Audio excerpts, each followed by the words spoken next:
Muy bien. Buenos días, tengan todos ustedes. Hoy nos toca hablar sobre los procesos genéticos.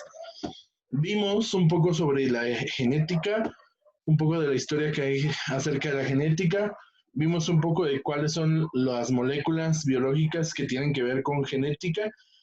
Y ahora vamos a ver procesos genéticos, o sea, qué es lo que pasa con esas moléculas genéticas. Los procesos genéticos los podemos dividir en tres grandes eventos. El primero es la duplicación, el segundo es la transcripción y el tercero es la traducción. Cada uno de estos es subsecuente, o sea, primero hay duplicación, después hay transcripción y después hay traducción. Y cada uno de estos tiene las fases específicas en las cuales se van a activar dentro del ciclo celular y también durante la vida de la célula. El primer evento, que es el que llamamos la duplicación, como su nombre lo dice, es un proceso en el cual su otro nombre es replicación, autorreplicación, duplicación o autoduplicación de ADN. O sea, es un mecanismo que permite que el ADN haga una copia idéntica de su material genético. De esta manera, de una molécula de ADN se obtienen dos moléculas de ADN exactamente igual. Sus características son 5. Es que es un proceso gradual. ¿Qué significa eso? No es al mismo tiempo, sino que poco a poco partes del ADN se van modificando y con esa modificación o con esa duplicación, esas partes que se van duplicando, luego se van a unir. Es repetitivo, o sea, se hace varias veces, es bidireccional, hay dos cadenas. Recuérdense que en el ADN tenemos una cadena, son antiparalelas, una que va de 3' a 5' y una que va de 5' a 3', y es bidireccional, o sea, al mismo tiempo se están copiando las dos cadenas. Es antiparalelo, o sea, si aquí hay guanina y aquí hay citosina, que son las complementarias, en la copia se separa esta parte. La copia aquí, guanina, se va a unir una citosina y a esta citosina se va a unir una guanina. De manera que va a ser complementaria a la nueva cadena que se está formando. Y semiconservativo, ¿a qué nos referimos con semiconservativo? Precisamente a que las dos hebras de ADN se separan y al separarse dejan un espacio en medio que es el espacio de replicación. Ese espacio de replicación sirve para meter otros nucleótidos, de manera que de las cadenas nuevas, ya al tener las dos copias, en una copia queda una cadena nueva y una cadena vieja, y en la otra queda una cadena nueva y una cadena vieja. Por eso es semiconservativo, porque siempre una de las cadenas anteriores, de una de las cadenas madre, queda unida a la cadena hija. Los procesos de la replicación son bastante complejos, pero vamos a tratar de hablar un poco sobre esto. Si se dan cuenta, está la cadena acá, la cadena de ADN que es doble, representada las cadenas madre con color negro. Cuando hablamos que es semiconservativo, aquí ya tenemos una cadena formada y va a haber una roja que es hija y una negra que es madre. Y del otro lado igual. Vamos a hablar que la cadena N, hay una parte que se va a llamar cadena de síntesis continua, que normalmente es la cadena que va de 5' a 3'. Esa es la cadena que hace la síntesis continua. Mientras la que va de 3' a 5' son los que hacen una síntesis discontinua. Es una situación un tanto compleja de entender, que para los que vayan a estudiar medicina, pues los invito a que vayan a estudiar un poquito más sobre esto. Medicina o ciencias biológicas. Ahora, si ustedes no van a estudiar medicina ni ciencias biológicas, de todos modos es importante conocerlo en algún momento. Vamos a tener varios tipos de enzimas que van a trabajar dentro de esta molécula y vamos a tener que las más importantes, por ejemplo, son la topoisomerasa. La topoisomerasa lo que hace es desenrollar al ADN para permitir que se abra el espacio de replicación para que puedan entrar la maquinaria metabólica a copiar el ADN. La helicasa, ¿Qué es lo que va a hacer? Una vez la topoisomerasa ha relajado una parte de la cadena, la helicasa separa las cadenas para generar ya un espacio y separarlas para que se vayan a cada quien a su lugar. Las proteínas estabilizadoras de cadena sencilla que se van a unir a las moléculas, al ADN, mientras este esté separado para evitar que se vuelva a enrollar sobre sí mismo. La primasa lo que va a hacer es empezar a copiar el ADN. La primasa es una molécula que va a tener que va a formar un ARN primero, que es el que conocemos como primer, y finalmente se va a cambiar la ribosa por una desoxirribosa, generando una cadena de ADN. Luego tenemos varias otras moléculas que estas van a trabajar principalmente en la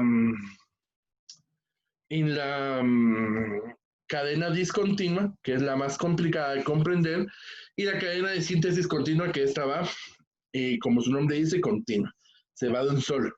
En la cadena de síntesis discontinua se habla, o el proceso es de que se van copiando fragmentos, pedazos, por el primer o la primasa, forma varios primers y estos van a ser finalmente unidos. Cada uno de estos pedazos o cada una de estas partes les llamamos los fragmentos de Okazaki.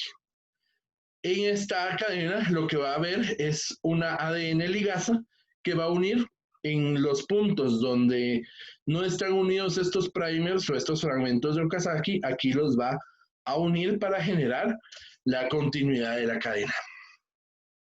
El proceso de la replicación es un proceso bastante complejo que requiere de una meticulosidad bastante exacta porque cualquier fallo en este proceso puede provocar alteraciones genéticas cromosómicas bastante importantes. Es por eso que es parte de la fase de crecimiento, la fase S, la fase de síntesis en el ciclo celular, y es uno de los puntos de control. Ver que el ADN no esté dañado para de esta forma evitar daños a las células hijas. Es un proceso bastante complejo. Una vez ha sucedido la replicación del ADN, que únicamente se da durante el ciclo celular en la fase S, va a venir y va a entrar en un estado de reposo, que es lo que conocemos como la cromatina dentro del núcleo. Esa cromatina está desenrollada o no está envuelta, no está organizada en cromosomas. Si se recuerdan, la organización en cromosomas únicamente es durante la fase de la mitosis, de manera que una vez ha terminado la mitosis, se forma nuevamente el núcleo y dentro del núcleo van a estar estas moléculas de ADN. Una vez ahí, se va a liberar de las moléculas que las van a tener empaquetadas y va a entrar en forma de cromatina relajada, o sea, va a estar dispersa en todo el núcleo. ¿Por qué es necesario que esté así? Recuérdense que hablábamos de que el material genético es como el libro de instrucciones para la fabricación de elementos, de elementos celulares. Pues básicamente lo que hay que hacer es agarrar esa parte del libro, esa instrucción, copiar esa instrucción y enviarla a otro lado. A la situación o al momento en el cual se copia una parte de ese ADN para enviar una información, a eso es a lo que se le conoce como el proceso de transcripción. Y a este proceso de transcripción o a este proceso en el cual los genes se van a activar o se van a utilizar para la formación de un elemento biológico, le llamamos expresión genética. De manera que la transcripción es el primer paso de la expresión genética, en el cual se copia una información que está dentro del ADN y se va a copiar pasándola a ARN. La replicación nos da como resultado otra molécula de ADN, mientras que la transcripción nos da como resultado una molécula de ARN. Durante la transcripción genética, la secuencia de ADN son copiadas a ARN mediante una enzima llamada ARN polimerasa. la cual va a fabricar un ARN mensajero que va a mantener la información de la secuencia del ADN y de esa manera el ADN por medio del ARN mensajero va a poder salir a efectuar su acción biológica. Básicamente esto es lo que pasa. Está el ADN, se abre la parte del ADN que se quiere copiar, se copia esta parte del ADN por medio de un ARN y este ARN que se genera es un ARN de mensajero o ARN mensajero que va a salir del núcleo hacia los ribosomas para llegar al siguiente proceso.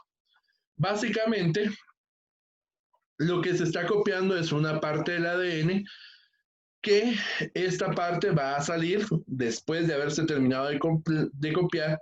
Ustedes van a darse cuenta que hay un punto. ¿Y dónde hay que copiar o cómo se sabe dónde hay que copiar? Pues básicamente hay sitios de iniciación y sitios de terminación en el cual pues la molécula, la polimerasa de ARN, va leyendo el ADN y termina donde debe terminar.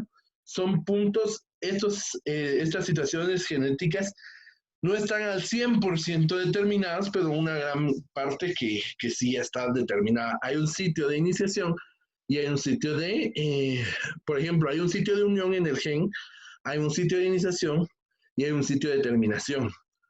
¿Por qué hay un sitio de unión? Porque antes de poder leerlo hay que ensamblar la ADN polimerasa. Una vez ensamblada la ADN polimerasa empieza a leer hasta llegar al punto de iniciación. Y una vez llegado al punto de iniciación, podemos seguir con la lectura del ADN hasta llegar al punto de terminación, donde la molécula va a terminar de fabricar un ARN. Esto es lo que pasa. Hay una porción o una fase de iniciación donde hay un punto promotor, que es el punto de unión, donde se va a unir la ARN polimerasa.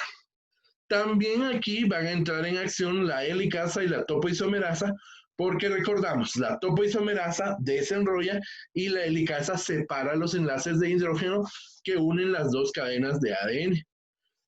Bueno, el segundo paso será la elongación, en el cual se va fabricando el ARN y finalmente, una vez la ARN polimerasa llega a una secuencia de terminación o a un punto de terminación, pasamos a la siguiente fase, que es la fase de terminación. ¿Qué sucede? El ARN se libera la ARN polimerasa, se relaja el sitio de copiado de los genes, se vuelven a formar los puentes de hidrógeno y la topoisomerasa, así como los desenvuelve, los vuelve a encolochar para evitar que se vuelva a unir otra polimerasa para poder seguir copiando ese gen. Todo va a ser dependiendo de las necesidades que tenga el cuerpo de ese gen. Una vez se ha formado el ARN, este ARN de mensaje o este ARN mensajero sale y va hacia los ribosomas, donde se va a producir el proceso de la traducción. Cuando hablamos del proceso de la traducción, como su nombre lo dice, es pasar de un idioma a otro. Venimos y tenemos un libro en inglés, lo pasamos a español, hacemos un proceso de traducción. Está en chino, lo pasamos a francés, es un proceso de traducción. Es un lenguaje de computadora y lo pasamos a un lenguaje visual, es una traducción. Pues básicamente lo mismo pasa aquí.